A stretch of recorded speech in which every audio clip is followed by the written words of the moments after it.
a gun in the face. Then all of a sudden, they all kind of lined up. They pointed their guns at me.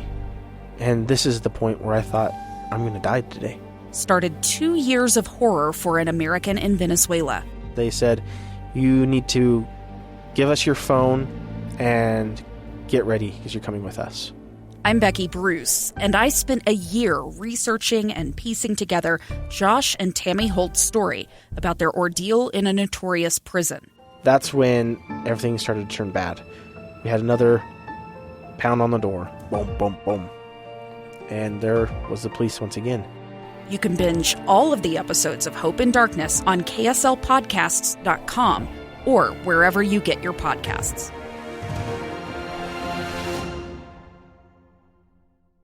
In today's episode of Project Recovery, I was always the one that was going to go grab another beer or go grab a little more weed, and everybody else seemed like they were kind of at their level and they were content, but I never really felt like I had that stopping point. make sure you listen to the end. Find us on Facebook at Project Recovery. We'll have that and much more coming up.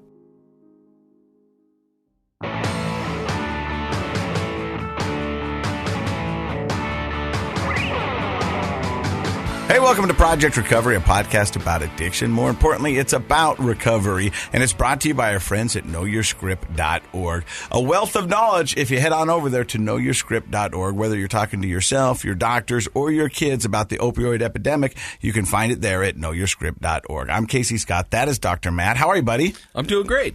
Hey, so you're still, what, a couple weeks out of COVID? Yeah. Yeah. Are you think you're a long hauler, or do you think you're doing better each day? I feel like I'm mostly better. Occasionally, I'll feel a little wave of that fatigue that seems unnatural. Mm-hmm. But I am almost 50, so it could be that. You know, and one of the things that happens when you get COVID is you lose your taste bud and your ability to smell. Right. But you've never had the ability to smell. No, I was ahead of the game on that. I lost that when I was in my 20s. And so, but I don't think COVID affected my ability to taste things. So. All right. Yeah, so no, I'm doing good. Thanks for asking. So the first part of the show, we kind of check in with each other. That's what we just did with you. And now I get to tell you what's going on in the world of Casey. Yeah, C-Money, bring it on. So it's interesting because I don't plan themes for my weeks, but sometimes themes just occur. Oh, yeah?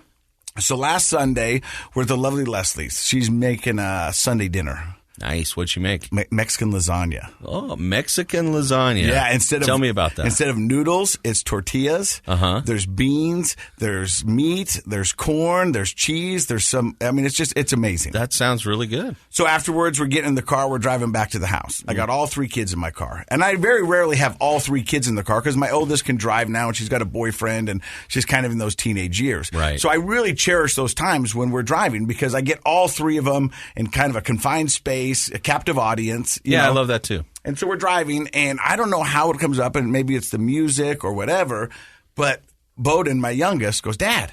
I go, "Yeah." And it's my favorite when he goes, "Hey, Dad," because he says it at least 10 times a day. He's been thinking something. Yeah. "Hey, Dad." And I just know something's good's going to happen. Yeah. "Hey, Dad." "Yeah, bud." "What's a buzz?"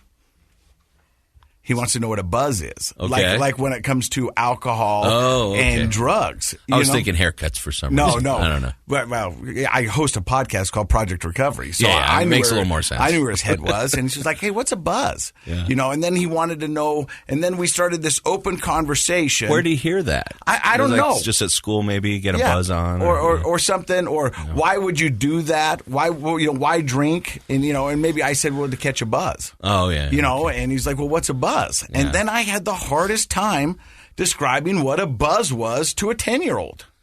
And I said, yeah, that might be really hard. I said, I guess, son, it's kind of where you feel good and you don't think and you don't really have a care in the world. Yeah. And he goes, but why would you want that? And then I had a hard time describing why you would want that.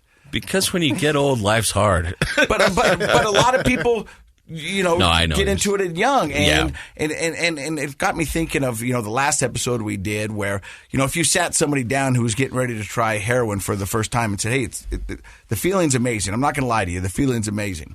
But at the end, it's going to take everything you own. Your life's a total wreck. You still want it, but that's not how, And so we had this great conversation about alcohol, about weed, about drugs, why people do it, and all that other stuff.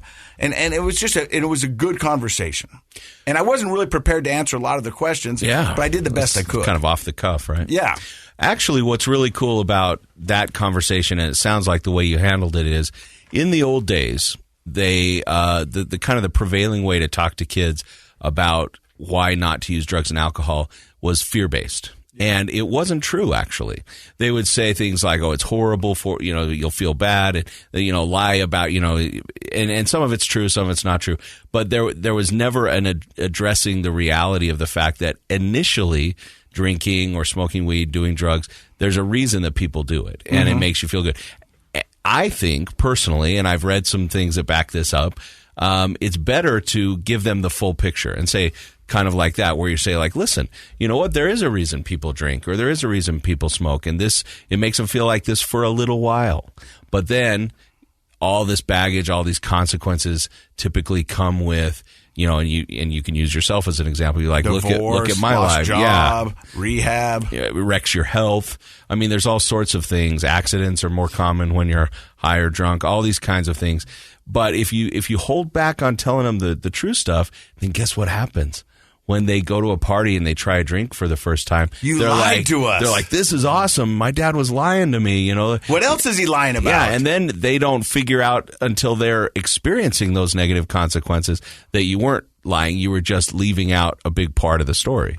So I told you about the theme. So then 2 days later, my phone rings and I pick it up. And it was a friend of mine that I went to college with, and she's married to one of my best friends, and there's this group that still hangs out together, and for the past 30 some odd years. And she goes, "Hey, what are you doing?" I go, "I'm just watching NCIS, because if I'm not working, that's usually what I'm doing." Really? Seeing what Gibbs is up to in the team. Sure, you got to know that. And she goes, "Hey, we all got together, and we were wondering if you would come and talk to our kids about the dangers of drinking and drugs." Oh, really? And I go, "Is there a big problem?" They go, "No, but they're at that age now where their kids are a little bit older than mine, where they're 17 to maybe 21. Yeah. And going to parties, friends are using. Yeah, we've tried to talk to them, but they just don't think that we're cool or hip, and we don't understand. Right. But you're all over Instagram and Facebook. We need some C-money action down in this piece. You've got this podcast. We think they will relate to you. Would you be willing to come sit down and talk with them?" And I go, "You betcha." I go, "But, the thing is, I've got to be real with them, because they're going to know if we're holding something back. So I got to tell them how I know you guys and that I've partied with you and all this other stuff. So you guys have got to be cool with that." What did they say? They go, "Yeah." Okay, yeah, good. They go, "Yeah." Good. Because we've been trying to tell them that, and they've seen us at family parties, and like we still all get together as a graduating class, or most of us graduated class type deal. You know what I mean? we get together, and there's drinking involved and stuff like that.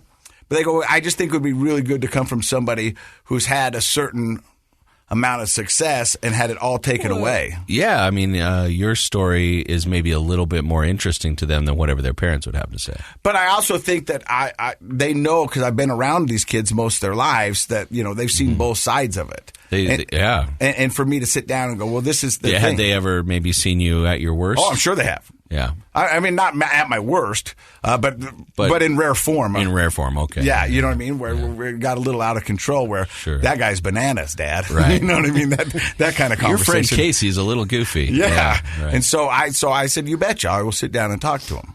Cool. So the theme of the week is talking to our kids. And honestly, like the full picture. You haven't gone yet? I haven't gone yet. I'll come back and let you know. Okay. But I said, but everybody's got to be on the same page. Yeah. If you guys are lying to them, or this is not going to work. But if I can sit down and talk about it honestly. Well, I relate to that, because, I mean, you get a little full disclosure with your kids. Sometimes it's maybe scary. Well, it's always scary. I think sometimes it's embarrassment of your own behavior. You don't want to model negative things. Sometimes you just kind of want to protect them from the reality of life in certain ways. But if you don't give a full disclosure about something as important as drugs and alcohol, sex, those sorts of things, you're not doing them any favors. And it takes us back to one of our favorite extremists, Rob Eastman. Yeah, we love the Rob. And he will tell you, I'd rather prepare my kids for a war than protect them from a war. Because chances are... Definitely sounds like a Rob You know what I mean? statement. Chances are the war's coming, whether or not. And if we're not protecting them and preparing them, then we're not doing them any service. That's true. And I can't disagree with that. No, and so I'll come back to you and let you know how that goes. We want a full report. Good. That sounds awesome. You know, and during that whole Have you ever you get asked to speak to big groups often. Yeah. Have you ever been asked to just speak to a family or a few kids? Or I get a lot of people, hey, will you talk to my brother? Will you talk to my dad? My first question is, do they want me to talk to them? Yeah. Do they know I'm going to talk to them? Yeah. And usually the answer is no. And I go, I can't do that. I can't just surprise. I get that too. But I can't for surprise somebody. Mental health reasons, usually they're like, do you want to go talk to my brother who has bipolar and won't get treatment? And I'm like, not if he won't talk to me. Yeah, I mean, You know? if they call me, I'm gonna go, hey, I would love to sit down and pick your brain. Let's do this. Yeah. But if I'm gonna just show up at lunch, I think that's one of the cool things, Kate. I don't want to like get your head any bigger because your hat's on, you know. Yeah. But one of the things I have admired about you in recovery, and this was you before as well, but like you're always willing to give of your time to help somebody out, and I think in recovery that's been invaluable to so many people. but the truth is, it helps me more than it helps them so much. Well, I think we could stop comparing that because it helps you tremendously and helps them tremendously. Yeah. It's just different, you know. Well, the story we have for you today is an amazing story. I met this guy 2 weeks ago at that gala that I attended and Ken spoke at. I feel badly to this day that I didn't get to go, but I was right on the heels of COVID, and yeah, I was done. He's got an amazing song. His name is Tyler Gould. We're going to hear from him, his experience with drugs, American Idol, and recovery. That's coming up right next here on KSL. 2 years ago, Americans watched in horror as a crisis unfolded at the Kabul airport. There's desperation and anguish. More than 80,000 Afghans have since arrived in America, but this story is still unfolding. I'm Andrea Smartin. In my new podcast, Stranger Becomes Neighbor, we'll find out what happens to these new arrivals in our communities. Who would help our newest neighbors? Follow us at kslpodcast.com, Apple Podcasts, or anywhere else you listen. Hey, welcome back to Project Recovery. I am Casey Scott. That is Dr. Matt Woolley. He's a clinical psychologist. Our guest today is Tyler Gould. Tyler, how are you, man? Doing wonderful. Casey, how are you this morning? All right, Tyler, we teased a little bit about you before we took the break, but let's just really, before we get into your story, you spent some time with the American Idol people. Yeah, it was a little short visit with them, and I was back in 2007. I was 15 years old, and that was kind of my first try at getting into some bigger realms of music, and went through 3 rounds there, which was just awesome experience. And you brought your guitar today. We're going to hear a song you wrote. It's called Tainted. Yes, sir. And it's a pretty amazing song. I sent it to you guys earlier so you could get a taste of it. But before we get to the music and the American Idol and all that, where does the story of Tyler Gould begin? Awesome. Yeah, so I was born in Bellevue, Washington, just out of Seattle. And I grew up in Orem, but my family is originally from Hawaii, and got to spend some time down there as well. But grew up here in Orem, a pretty typical Utah childhood, I'd say. Had a great childhood, awesome parents. Grew up LDS, played sports, football, baseball, became a swimmer later on, and just, I had an awesome childhood. That's kind of where it all got started. How many siblings? I had 2 sisters. One unfortunately passed away a few years ago. But I had a little sister, and I have a little sister and an older sister who, her name is Chelsea. She passed away now. So. I'm so sorry for your loss. Where does your story begin? I mean, were you? You said you had a pretty good upbringing, pretty normal high school experience. Did you ever dabble in? Well, you said you were raised LDS, Church of Jesus Christ, the Mormons, right? Yep. And so that would mean in your household, I'm assuming parents didn't drink or use drugs. No, absolutely not. I had family members, uncles and things like that I knew did do those types of things, but I was never around it. My parents kind of tried to keep us from those types of scenarios. What would they tell you about those kind of scenarios? The best way to describe it would be that they'd give us warning.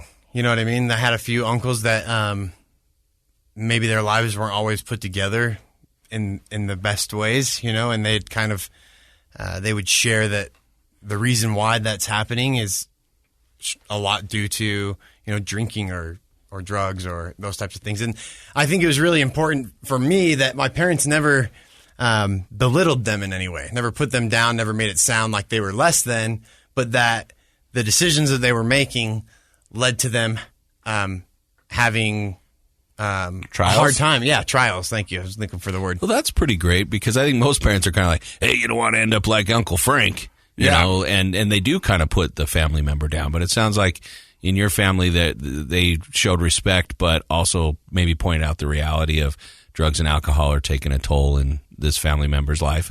That's pretty great. Yeah, it was awesome. And, you know, I've been blessed and fortunate to have an uncle that now is, I want to say probably 14 or maybe 15 years sober now. Yeah. And he works at Cirque Lodge up there and helps so many people in the recovery community. So it's just awesome to have that example. He's helped me tremendously many times.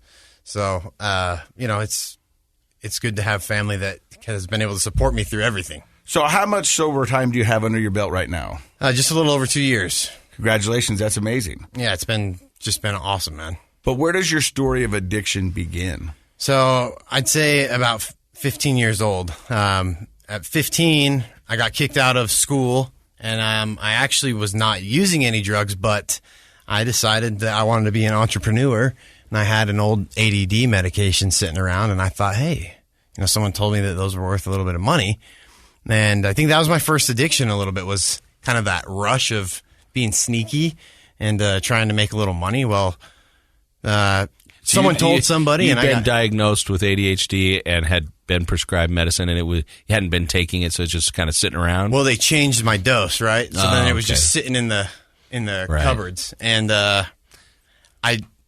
I was watching Get Rich or Die Trying, I think. It's that 50 Cent movie that came out. Yeah. I thought, oh man, that's so cool. I'm going to be 50 make Cent here in Orem, make Utah. some money, and had a high school girlfriend. Christmas was coming up. Man, I got to make some money so I can get this girl a present, you know?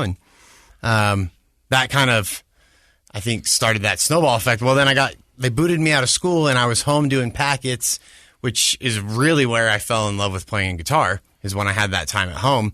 And I really hadn't used any drugs, hadn't even thought about using drugs at that time, and just really got close with my family during that period. But it was right after they gave me a plea in abeyance on the charges that they gave me because I hadn't ever been in trouble and I didn't have any drugs in my system. So for those of you who don't know, a plea in abeyance means it's like if you don't do anything in the next 6 months, we'll forget this ever happened. But if you mess up, we're going to give you these new charges, and we're going to bring back these old charges. Yeah, they really stick it to you if you mess up. Yeah. So it was like 2 days after that ended, I had some friends I was hanging out with that they wanted to try smoking weed for the first time.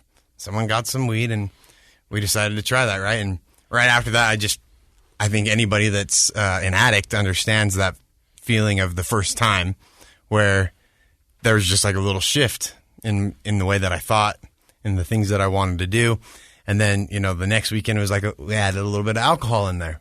So it was about 15 years old where that chase, I guess I would call it, the chase for a high kind of began. I want to stop you before we get more into your abuse and the chase, if you will. But what he said something very interesting before he did this. He goes, "That was my first addiction, was into the lifestyle or into the money or into." Right, I'm laughing a little bit because I'm realizing you're our first guest who's ever gotten busted for selling drugs before he ever used drugs. I'm hoping that my wife doesn't get mad at me for divulging that little part of my story. No, but I think that is a very insightful thing you said that Casey's picking up on, that there was actually there was something enticing that, like, that whole, like, being, it's mystical, being it's kind magical, of a little gangster and doing something cool like that, doing and being something sneaky, that I shouldn't be doing, subverting the law, breaking the rules, right? I mean, and it started before even just like the money thing. I had some friends that lived right around my house, right around the corner, who were non-members, and they got to go snowboarding every Sunday. you know, and they were out doing all this stuff on Sundays, and I was like, Mom, Dad, they've invited me to go. I want to go.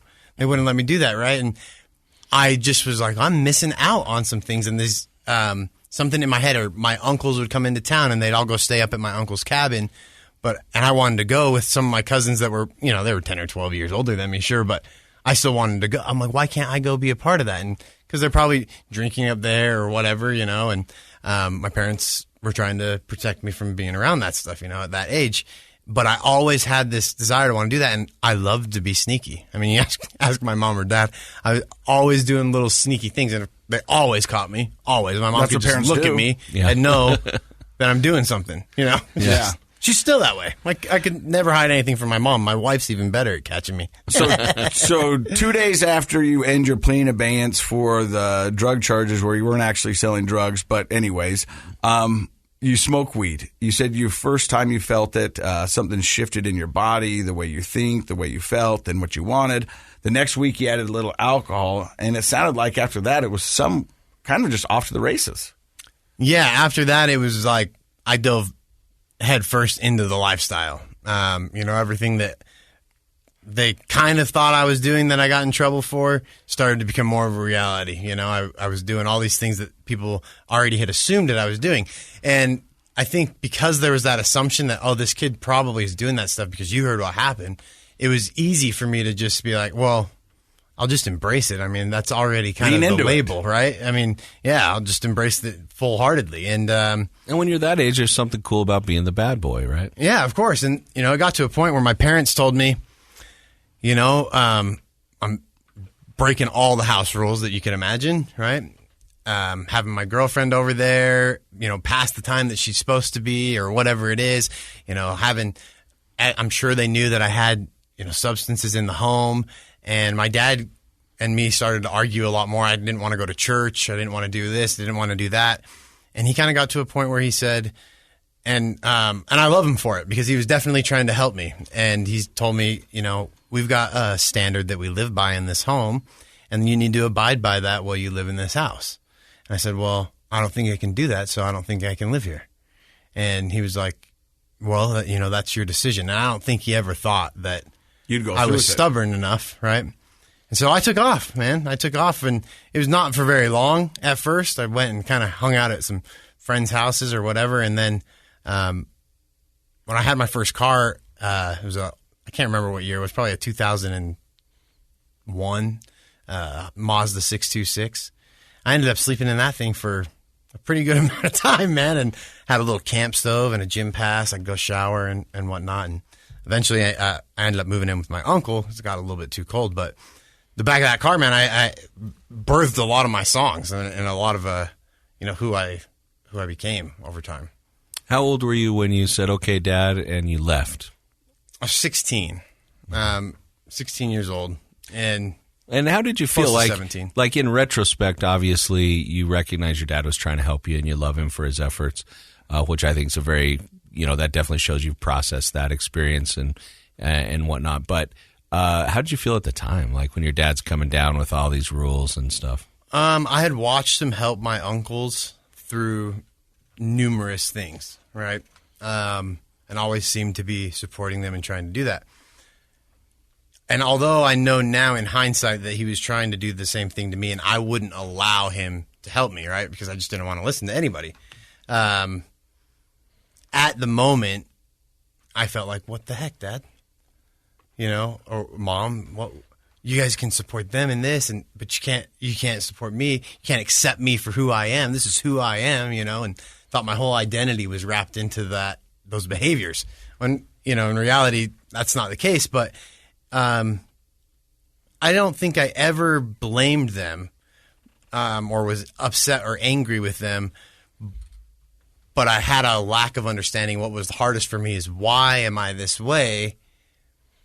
But they can't accept that, right? Mm-hmm. And it wasn't that I was blaming them for anything. I had siblings at the home. You know, they were trying to protect them and their standard of living. And ultimately, they were just trying to help me, you know. But it was tough. It was tough for a little bit. Yeah.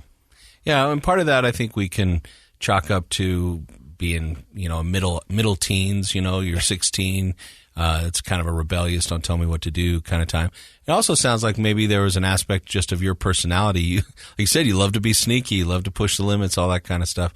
So it's sort of a perfect storm for button heads with a parent. And, yeah, absolutely. And we get along great now. I mean, and we have for a lot of years, even through some of my lowest points of addiction, they've always been right there to support me. So you move in with your uncle. Yep. How's that go? It was a lot of fun for me. I was living right up at Provo Canyon on the river, you know what I mean, right next to that rock that everybody swims at. But he was a huge support for me, somebody that I could lean on. And he knew that, we were breaking his rules probably too a lot of the time. But at that point, we weren't doing anything crazy per se, right? So I guess the kids would be social drinking, social using. Yeah, absolutely. At that point, it hadn't got its claws into you yet. I think it had its claws in me because I was always the one that was going to go grab another beer or, go grab a little more weed. And everybody else seemed like they were kind of at their level and they were content. But I never really felt like I had that stopping point. It was just kind of like until off button. It was time to go to bed or because I got put to bed. You know what I mean? Yeah. That was the stop point for me. And it was just kind of always. What was happening way. with school at that time, high school? I was trying to pretend like I was going to school, but it was not happening. I was doing my best, but when I moved in with my uncle, and I think him and my dad probably decided that if I wanted to act like an adult, then it was time to be an adult. And so I think it was like $300 a month I had to pay for rent, and I had a job, and that's a little steep though for a high school kid back in those days. Yeah, right? I think the plan was I'm going to send him home, and I'm pretty sure that my uncle ended up. I can't remember exactly. I'm sure he ended up lowering it and just to help me out or whatever. But the plan probably was that he's not going to be able to come up with put the pressure on him. Yeah, $300. Exactly. He's going to have to put his tail between his legs and come and back. go home. Yep. Well, instead, I just ended up leaving school. Which I ended up going back and getting my GED, which I'm grateful for, so that I could pursue some college courses and things like that. But ultimately, that's what it ended up leading to. Is just I'm falling more and more behind, and it just wasn't worth it for me. I stopped. I was in high school primarily. I played baseball for a while, and I swam. I became a swimmer, and was actually not a bad swimmer. I was pretty good at that, but it just got to the point where I wasn't able to go to practice. I wasn't doing it. It just got too hard to keep up. Was that just a general rebellion that was causing that, or was this, do you think, part of the drinking and smoking and all that? It was both. It was both for sure. I got to a point where I was working at a sandwich shop called The Italian Place. Love that place still. But my dad had a metal fabrication business at that time, and he let me come into work for him, which ended up being a huge blessing and a great place to learn a lot of things.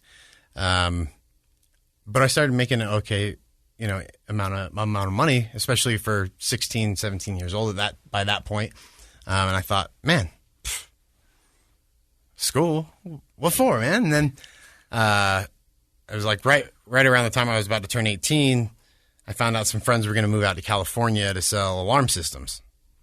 And, I decided, I'm going to go do that too. The lure of summer sales. Yeah, absolutely. I think Knock a lot of ink, people, door to door. Yep. I think a lot of people, have tried that. So you find yourself moving to California with a bunch of buddies. Yep. And they were still in school. So I knew one of their older brothers that was out there already, and they had already started working, and I wasn't in school, so I figured I'm going to go out ahead of them, right, a few weeks. Let's jump into that after we take a break. That's right. You're listening to Project Recovery. This is the story from Tyler Gould. So you're headed to California. Yep. And you're going to go out 2 weeks in front of your friends with some older kids, I guess. Yep. Well, and, keep in mind, I'm going to California, to Corona, California. Yeah. So in my head, I'm thinking California, man, I'm going to be right on the beach. This is going to be so good. And, it's going to be so much fun. Suntans and bikinis. Yeah. I get out there, and Corona is not like that at all if anyone's ever been to Corona, California. Right. And I'm like, what is this? And But I had a lot of fun, and everybody's older. You know, people are having parties and drinking and doing whatever. Long story short is the first night I'm there, I get into my new apartment. There's no sheets on the bed. There's no, nothing. They told us that they provided an apartment that was furnished, right? So I'm thinking stuff's going to be there. And that's not the case. And immediately I'm calling my dad. I already didn't have enough money, right? That I don't got sheets. I don't got anything. And I'm thinking, what did I just do, dude? I'm over my head. And, what ends up happening is I end up hanging out with the wrong people out there doing dumb things. And I end up getting fired about 3 weeks later. And my dad reached out to a friend. I got another job, and I ended up going to Pennsylvania, working for APX, which is now Vivint, right? And ended up finding a little bit of success out there. Then came home and had a little bit of money and too much time on my hands, and then everything just started back over. And then it got worse, and it got a lot worse. Got worse in what sense? Like what was not going? I think I dabbled with some of the harder substances prior to that, just here and there. But were you introduced to something for the first time out in Corona? Like did you start? Yeah, I using got into the pain pills, and I had gotten into it a little bit before that, but it's hooks in me a little bit more then, and I didn't really even understand that at that point that it kind of had me. But then when I got home from that experience selling, I got involved with just another group of friends, and we all there was a few of us that kind of wanted to start trying new things, right? And then we met some people that were already doing those things, and I moved into a house with a buddy who's actually the co-writer of Tainted. His name's Madison Mon, and the house that we lived in, which would have been about 2012, really became a place that created a monster for me. It just got out of hand. We had a lot of fun. We had a recording studio in there, played a ton of music, but what were the drugs that were floating around that house? You name it. I mean, everything: meth, heroin, cocaine. I mean, and I started doing some of those things in secret, where I got into doing, other things behind some of my roommates' backs or whatever, and it just kept spiraling to the point where it strained my family relationships. It wrecked relationships with friends, romantic relationships, which I'm grateful for those things ending and putting me into a position to get me to where I'm at now.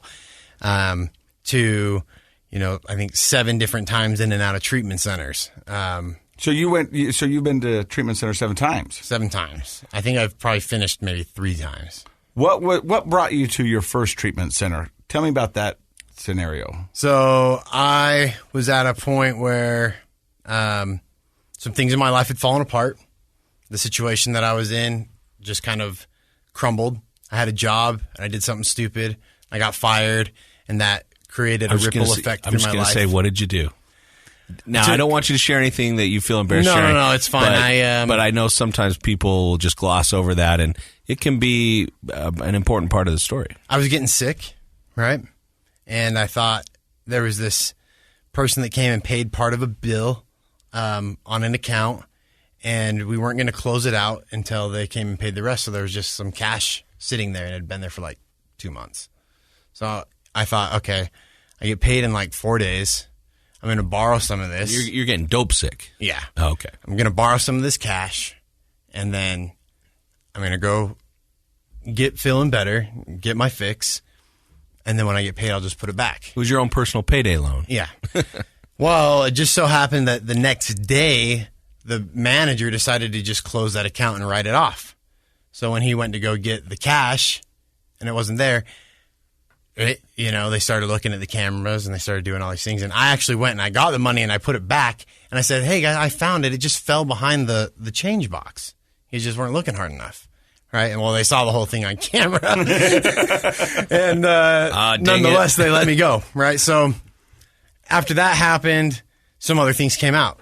People that were in my life at that time started finding out that I was doing dumb things. I was just being a knucklehead. So at that point, were you still just on pain pills, or did you transition No, into at this heroin? point, it had graduated. So when I was in that house, everything changed there. That's when I found You said the house that created a monster. Yeah, and I'm sensing that you're feeling a little hesitant to talk about that because we chatted for quite a while before we started.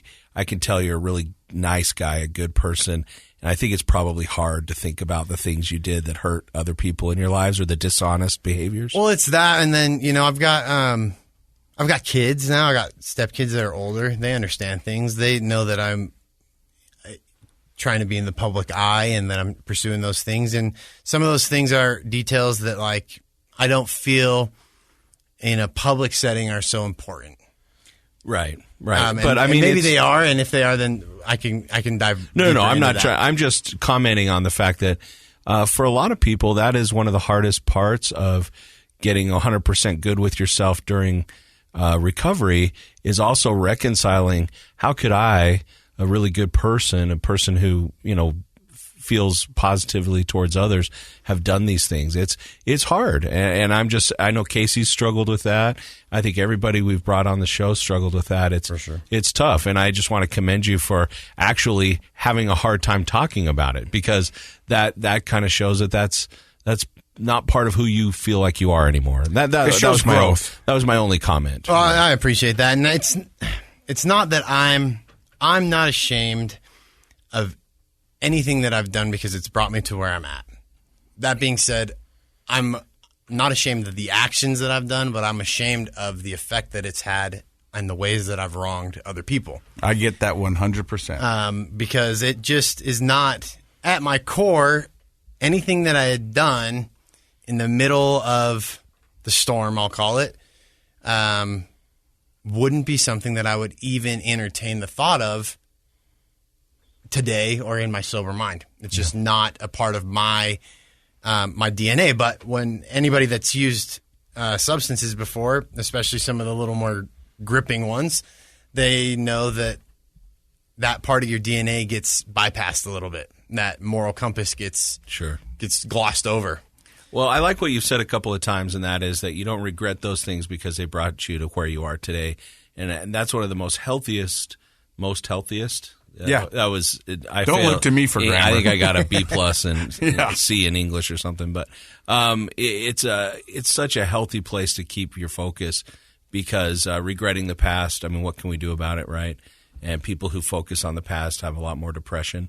But being in the present and accepting that, hey, maybe I'm in this good place because I grew from some of those bad experiences. Well, not only that, but I mean, it's connected me with. Look, this is how I met Casey. This is how I met you, is because of those experiences. And I've always felt this way, that not only just through my music, but part of my personal, goal and mission in life is to be able to grab onto some light that's out there in the universe and be able to take that into places that needs it the most.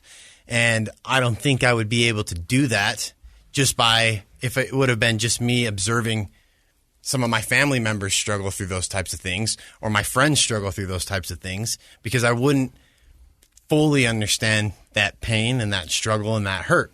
And I wouldn't fully understand what it's like to be tainted. And that's where the name of that song came from, is from feeling that I was just a little bit different than, especially in the community that I grew up in. Right. So let's not focus on the 7 rehabs. Let's focus on what you learned from each and every one of those rehabs. Because, we've had people in here that have been to 3, 5, 6. I think the record is 12. But every time they go, I learned something every time. I wasn't ready for the message, or I wasn't ready to, to start my road to recovery, but I did learn something there. So I'm assuming you learned something in all those recoveries. Yeah, absolutely. I'd say the first couple, was I only went because my parents agreed to come and bail me out of jail if I would go get help, right? Which is it's a pretty common story. Yeah, everybody. And I did not want to be in jail. I don't think anybody does. And so that was what got me there. And I left like 2 weeks later, right? And then I went back, and then I did the same thing again. And finally, I said, I think the only way I'm going to be able to do this is if I get out of state. And that was probably too easy somewhat of an just to excuse. run home, right? Because you got friends and people around. Absolutely. And some of that was probably an excuse to be able to go somewhere new. I love to travel. I love going new places. And but each time I did learn something new. Not only did I connect with more people and learn that that connection is so important, what I really learned, I think, the most at first was that my family was not going to give up on me. And I've been super blessed to have that, because I know a lot of people do not. And I've seen that and witnessed that, is people just don't have that support. But that was the first thing I learned. And the next thing I learned is that I could do life sober. It was really hard concept to grasp, but I kind of started to realize that I could do it, right?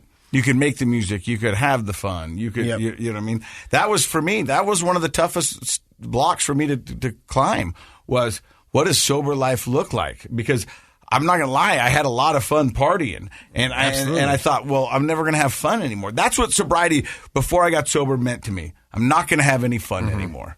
Yeah, because we even use that word like, for an attitude, like a sober attitude is somebody who's not a lot of fun to hang around with. Yeah. Right? Yeah. And so I was like, wait, you mean you guys for fun? Oh, okay, cool. And so, but you found out you could do it. Yeah, absolutely. But the thing that I think kept pulling me back in every time is that I had my friends, and some of those friends, I'm like, these are my brothers, man. We've been through hell and high water together, and I can't just walk away from them. What kind of friend would I be if I just walk away from them? Absolutely. I can't start treating them differently, because I hate it when people do that to me, because I struggle with things or whatever it might be, right? And that was really hard for me and still is hard for me. But I've learned that I just have to protect myself, and I have things to me today that are more important. I've been so lucky. So after all the rehabs, I was doing really well. I came home for a little bit, and my plan was, I'm going to Hawaii. I'm going to go to Hawaii, and I'm going to go connect with my roots, and I'm going to go see that place. I'd never been.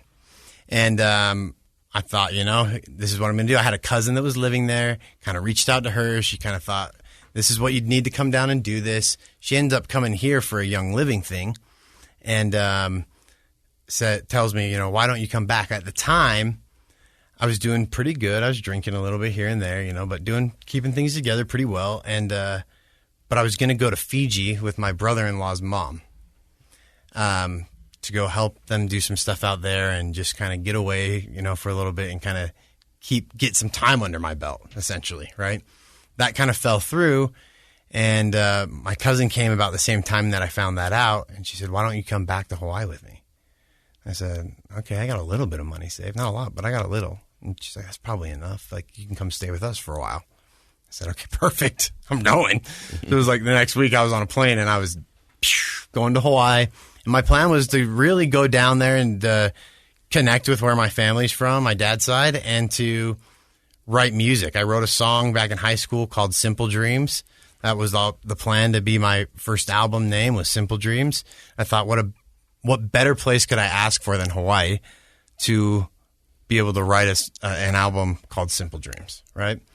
So I stayed with my cousin for a little while, and then I didn't want to get a job, right? I just wanted to be in the ocean all day and play my guitar on the beach, and so I ended up leaving there. And long story short, I spent about 2 years sleeping in a hammock in a banyan tree with my guitar. Wow. And was just, to be honest, was a beautiful experience for me.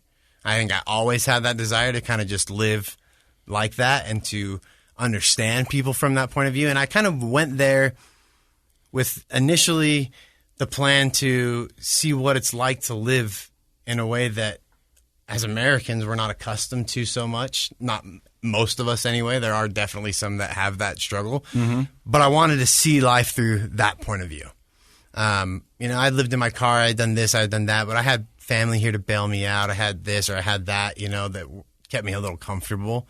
I was like, I'm going to get down in the nitty gritty. And I got a little carried away, and I started making bad decisions down there too.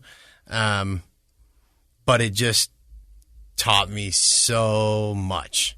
I ended up getting a phone call from my sister that told me she had a dream with my grandpa who passed away like a day or two after I was born in the same hospital.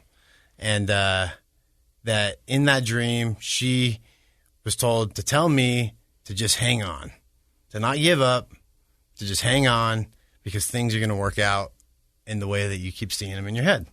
And it was really an impactful phone call for me. And then I got another phone call a little bit later from my parents that said, your sister Chelsea wants to rent an Airbnb in Vegas for Thanksgiving, and we want you to come home. We're going to buy you a ticket. Is she the same sister that had the dream? Yeah, same sister. And I said, okay, I'll come home, but here's the deal. I want a round-trip ticket because I'm coming back. This is where I want to be. This is what, and I know I need to get out of this hole of being homeless, but this is where I want to set my roots down. And they said, okay, we'll get you a round-trip ticket, but just here's your flight. Make sure you get there, right? And I ended up making it on the plane, barely, but I got there and got to Vegas and just immediately was greeted by my sisters and my parents all came to pick me up from the airport and was just almost overwhelming. I mean, it was just so good to be embraced and feel loved again from spending so much time just by myself. You know what I mean? And not always alone, but essentially alone, and Sure. Then they kind of had okay, we're going to sit him down. We're going to get his butt home, right? And Do you think this was kind of an intervention? oh, absolutely. And I think my sister, in a lot of ways, I think she probably felt inspired to set this up because I think she probably knew in the back of her mind that I'm not going to go home, right? But if she could get me with them, then maybe she could get me home, right? And we're going to find out what that looks like. Hang on. You're listening to Project Recovery.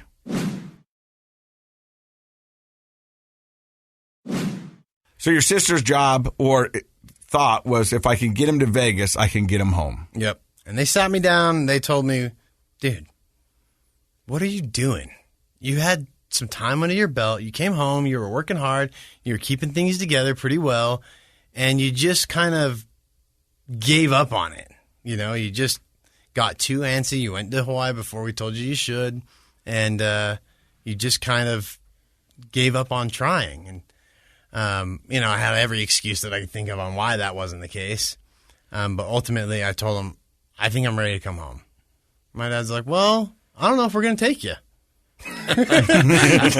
They set this all up and they're like, yeah, I don't know. And I don't blame him because, and I don't know if that was the plan ever or if the plan was originally to even let me come home or if it was just to kind of see where I was at. But he told me, he goes, I don't know if we can do it again. How many times have we brought you back home and have we helped you and have you wronged us? Things go missing. You're doing things in our house that are against our standards. You're bringing friends over there. It makes your sisters that are at the house feel uneasy, and I don't know if we can do it, and I wasn't mad at that. And, of course I'm like, well, it's not going to be like that this time. It's going to be different. I'm going to be better. And I came home and I was a little bit better. Being in Hawaii gave me a lot of time away from opiates. It gave me a lot of time away from opiates, which was a huge blessing. And there was other things down there that kind of got their hooks in me. The amphetamines and cocaine down there are a little bit more accessible, I would say. And those got their hooks in me a little bit. But it seemed like, for whatever reason, I was able to manage that a little bit better. And I had a little bit different perspective when I came home. The problem was when I got home, one of my first phone calls was to some of my best buddies that I used to live with in Provo. And I'm not blaming them because they tried so hard to keep those things away from me and to not do that. But it was me that was instigating that I wanted to get back into that, right? And I started to kind of just here and there. I was really cautious. I was really cautious at first because I just knew better. I had been given enough tools through my stints at treatment centers and from my family and from therapists and counselors and mentors that I knew, what I was doing was slippery. And then my sister Chelsea, who was the one that arranged for me to come home in a lot of ways, passed away. And I just got shattered. I mean, it was just devastating. And can I ask, excuse me, can I ask what caused her to pass away? She had a lot of health issues all growing up. That brought me really close with her. Because at the same time that I was home in that junior high school age that I got kicked out of school, she was home because she had health problems. So we were both home together for over a year, and that really brought us super close together. And my little sister, I have to say, my little sister Hannah, she's always been the one that was like, I knew wasn't judging me or like mad at me. It was kind of like my little ride or die, and supported me through so many things. And my older sister was the one that always caught me, always busted me, always coming in the window, whatever it was. But her health issues, she had, 3 open heart surgeries. And at one point was having like 100 seizures a day. And then there was a lot of years that went by that she was doing really well. And she had a little baby girl and was married. And she just slipped away one night. Wow. Don't really know why. Don't really know what happened. And that devastated you. And it just tore me up, man. My whole family, of course. It was unexpected. We had no idea. And I kick myself today because she had an old MacBook Pro, right, that she told me she would give me, and I could make a few payments to her for a few $100 so that I had a machine to record music on. And I called her one night, and she said, yeah, you can come by and get it. She barely had a voice. She's like, I've got the flu really bad. Could you just go to Target before you come over and get me like some soups and some cold medicine and maybe some Powerade? All right. I was like, yeah, no problem, sis. I got you. So I went over to Target, and for whatever reason while I was there, I just felt like I'm going to buy a bunch of things. Like maybe, my brother-in-law likes Reese's. I'm going to get him some candy or whatever. I'm going to get a whole bunch of ramen noodles and, all this stuff. And I just kind of started loading up the cart. It wasn't a whole bunch because I didn't have a lot of money, but it was more than what she had like asked me to get. And I went over there and I called her and I said, hey, I'm here. Her building was kind of secure. And so I called her, should I come up? And she's like, well, I'm so sick. I don't want you to get sick, and baby's asleep. And I'll just have Devin, which is my brother-in-law, run it down to you. And I was like, okay, that's fine. And I'm waiting in the car, and he brought me down the laptop and told him I love him. And I went home, right? And that night she passed away. Oh. And I just am like, man, I wish I would have gone upstairs. Maybe I would have noticed something, maybe this or that, right? You play out all these different scenarios. Yeah. And, as I went through that, I started to really kind of slide downhill. And then at her funeral, I ended up meeting my wife. So she ended up adding me on Facebook a few days after the funeral, had seen me there, was friends with someone that was really close with my sister, and she was close with my sister, used to work together at a doctor's office. And we ended up going on a date, and at the date, she ends up telling me, so I have a confession.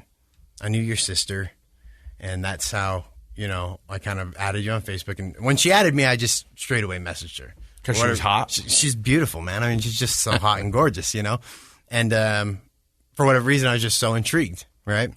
And, not for whatever reason. There's plenty of reasons. She's just gorgeous. And we ended up going on a date, and we ended up spending a whole bunch of time together right after that. And as I started spending more time with her and less time with other people, I started to put a little more distance in some of those habits that I had picked back up. But that I was hurting, man, and I ended up just sliding back downhill, and I get back into doing opiates, and she busted me. We're starting to date pretty serious at this point, and she busts me. She calls my parents, and here we go again. And I'm thinking every time they found this out, it's like I'm going back to treatment. Yeah. Right. Well, my wife ends up getting me some help, and without having to go away to treatment. And really, I have to give so much credit to her and my parents too. But I mean, she saved my life.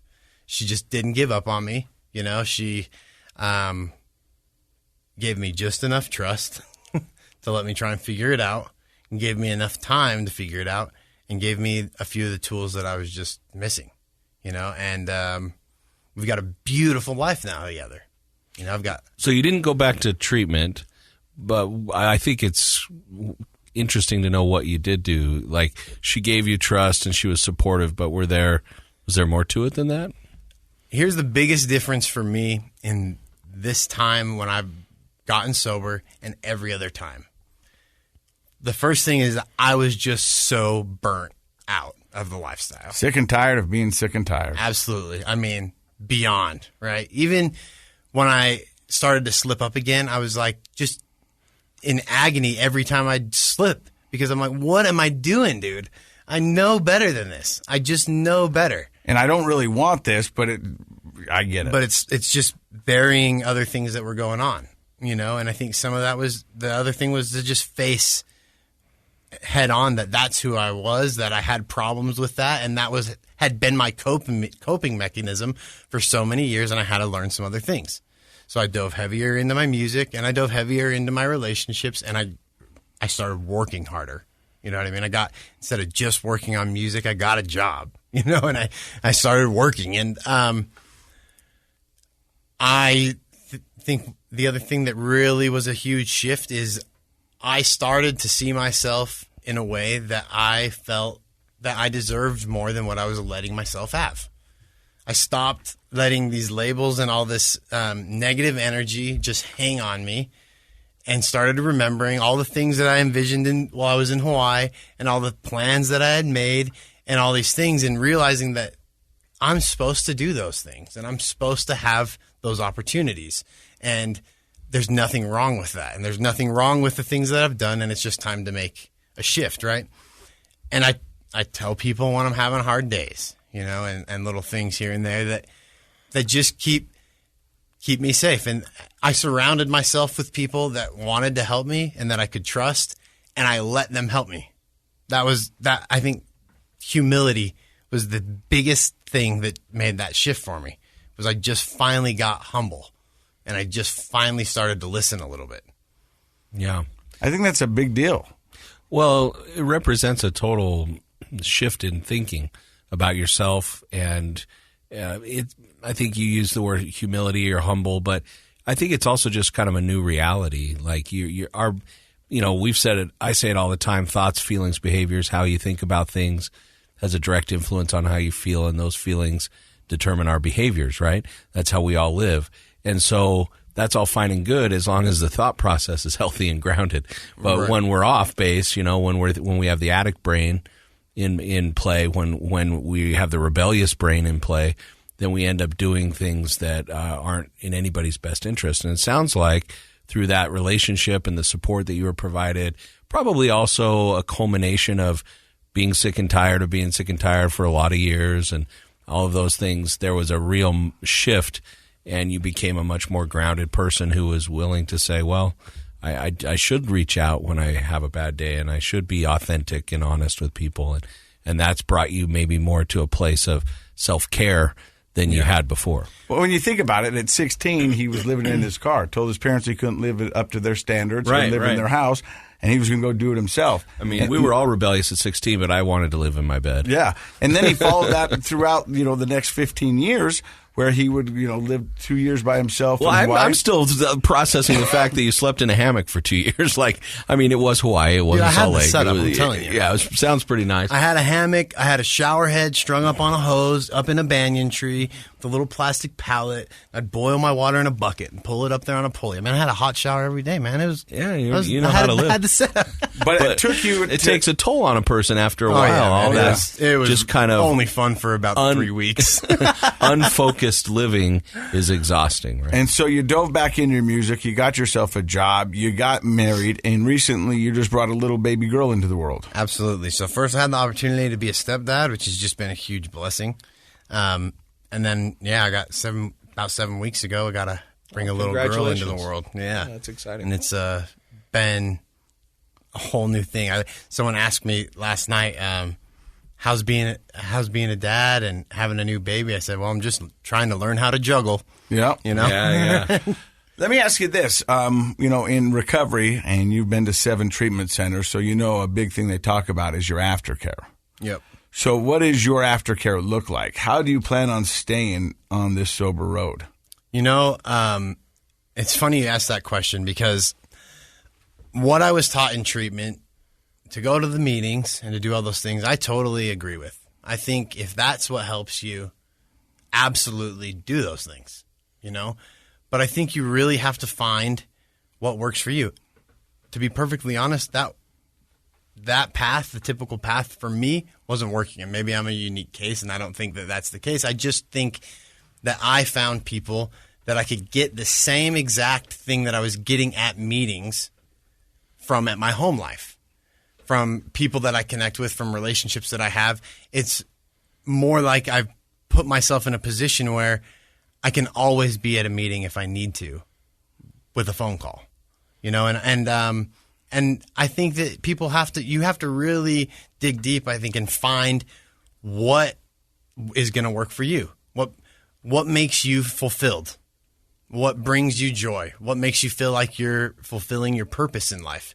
And for me, grabbing onto my purpose that I feel like I was put on this earth to do changed a lot of things. And that wasn't just my music and what I wanted to do with that. That was being a family man. That was getting married. That was, trying to be the best possible man that I could be. And I still am learning that constantly. And I still have shortcomings and I still slip up. But I don't let them derail me from my dailies, as we call it. I'm a big meditation guy. And I think maybe it'll benefit some people out there, so I'll share what I do. There's a meditation called the I Am meditation by a man named Dr. Wayne Dyer. And I haven't been as good about doing it every day, but I try to do it at least a few times a week while I'm at work, while I'm in bed. It's been a really powerful tool for me. Meditation has changed everything for me. And I still have a hard time sometimes disconnecting from my own personal agendas to take the time to tune into other people's agendas. And I think that that's an important piece too, is an aspect of service. Whatever that looks like for you. It doesn't have to be going to the soup kitchen or doing this or doing that. But I think that's a huge part for me. I think when I started getting sober, one of the biggest things that put me into that position to be ready to do that is, while living homelessly, there were so many people I wanted to help that had been living like that for most of their lives, right? And I didn't have hardly any money, or I'd have to ask my dad, "Dad, can you send me some money so I can eat?" And I end up giving half that food away. My dad gets so mad. I'm sending you that money for you. But it always came back to me. Yeah. Always came back to me. And I made it a point to help those people. And some of the ways that I could serve were just playing guitar on the beach some days with people that were ignored and neglected by everyday society, that were looked down upon, that were shamed because they had mental health issues or addiction issues, or they smelled bad, or whatever it may be. I sat with them every day, all day. And I'd sit there and I'd play guitar. And there was a kid that his name was Justin, came over to listen to me play one day. And I love playing "Wish You Were Here" by Pink Floyd. It's a song that my uncle used to play. And I play that song often for any of the family and friends that I've lost, right? And I'm playing that one day, and I look out the corner of my eye, and this kid's just bawling. And I just didn't stop. I just kept going, and then I went right into another song. And he just came up to me after and just gave me a big hug. He said, "I really needed that today. I just really needed to feel that light today." That's awesome. And it sounds like music's been a big part of your recovery. If people want to find out more about your music, Tyler, where do they go? So Facebook is probably the best one that I'm good at posting things on, upcoming events and stuff like that. So it's facebook.com/Tyler Gould Music. That's Tyler Gould Music. I'm also on Spotify, iTunes, all those things. I've got one track out right now, and I've got more coming on the way. But that's where you can find me. You can also visit Tyler-Gould.com. Awesome. Dr. Matt, what do you think about Tyler's story? Oh, it's wonderful. I mean, I think it emphasizes the importance of family, and so I have a question. And the question is, do you feel like your sister's dream about your grandfather has come true in your life? I think every day, my family members that have passed on and others come in a form of angels or whatever you guys want to call them, to guide me. I'm a firm believer that there's other forces out there beyond our understanding, and that I have to be willing to take the action. But if you listen to the nudge, it's there. And I feel her influence on me every day, without a doubt. Like, without a doubt, I can say that I know that she's had a part in this. I mean, my life is completely flipped around in more ways than I could ever imagine. I mean, everything that I've ever dreamt about, all the things that I've ever desired have started to come true. And I don't say that in a way to brag or to puff my chest out in any way, but to just let other people know that it's there for the taking. But you have to let your mind and your whole soul see it first. You've got to let your mind go there and believe it full-heartedly. And those things will start to, and you have to recognize when you're given a little puzzle piece to get you to that next step. At least I have to. And I can only speak from my experience, but there's so many times that it's like the most minor little thing from like for music for me, right? My wife talked me into going to an open mic night one night and then walking across the street to a record shop. And I ended up playing there, and I ended up meeting somebody that's made everything come true just from walking into a record shop called Platinum Sports and Music Memorabilia down in Provo. I mean, the person that I met there changed my entire life in the course of my career and in many personal ways too. And you just have to be willing to listen, I think. I love that. Listen to the nudge. I think that's a good thing. That should be the title of your next album. There you go. That's a good idea. And just before we get going, I think the other thing is really take the time to care and listen to other people that need help. Don't be afraid to reach out and help someone, because I think anybody that has a little bit of light in their heart, I think that their purpose is to carry that light into dark places that don't get it. And to let, even if you know that person maybe never is going to do anything that you advise them to do, even if you know they're going to spend that dollar on something stupid, sometimes that stupid thing is the only thing that keeps that person from killing themselves that day or from just being in absolute agony. And I think that's why people are here. We're here to help one another get to wherever it is that we're supposed to be. And I think if you're not doing that, then you're not going to be where you need to be. And I also think that you have to take the time to make sure that your house is in order. You know, if your house is not in order, then you're not going to be able to help anybody else. And I just think that helping other people, whatever that looks like, is a huge key of not only being sober, but just being happy and feeling fulfilled in life. I love that. We often say you can't fill other people's cup if your cup's empty. True. Tyler, thank you for stopping by. We do appreciate it. Stick around because we're going to release one of his songs right here on the feed. You're listening to Project Recovery, brought to you by our friends at knowyourscript.org. And don't forget, Project Recovery is what, Dr. Matt? It's a KSL podcast. Amen. All right. How's it going, everybody? My name's Tyler Gould. I'm about to play an original song for you called Tainted, which was written by myself and a friend of mine named Madison Mon as we struggled through addiction and our own vices. And is for those that feel that they struggle with the same things, I just want you guys to know that you're not alone. This one's called Tainted. I hope you enjoy.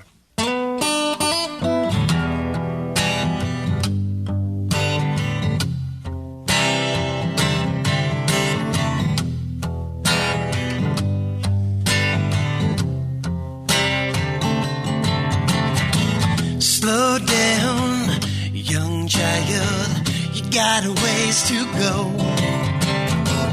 You spent your whole life digging yourself a hole. Well, I climb like you climb those walls now, like I can't get out. And it sure can feel like something's holding you down. Am I tainted by the things in my past? Tainted, yeah, yeah.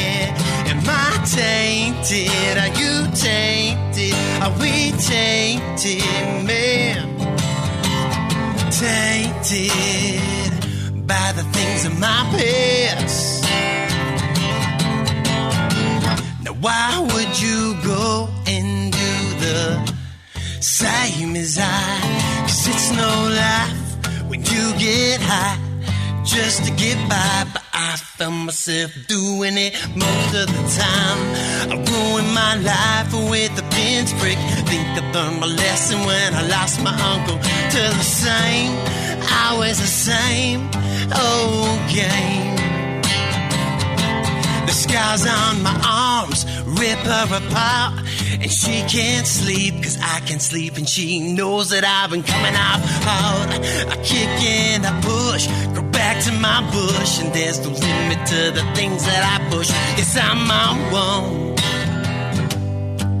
but I love this stuff that I'm on. Well, come on, son. It's all that echoes in my thoughts.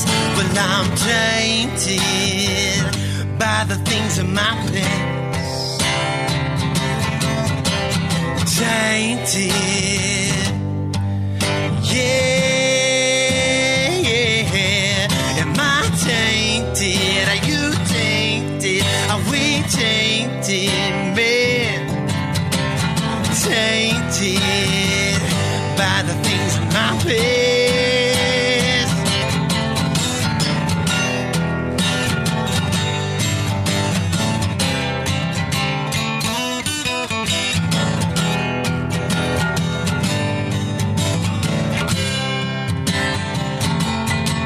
Am I tainted? Are you tainted? Are we tainted, man?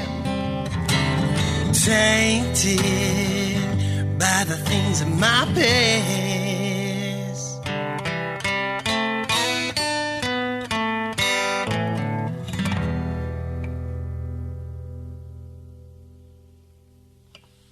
If you guys like what you heard, please be sure to go and check me out on YouTube, Facebook, or wherever you listen to your music. It's there. Again, my name is Tyler Gould. That's Gould, and that song is called Tainted. Thank you guys, and have a wonderful day.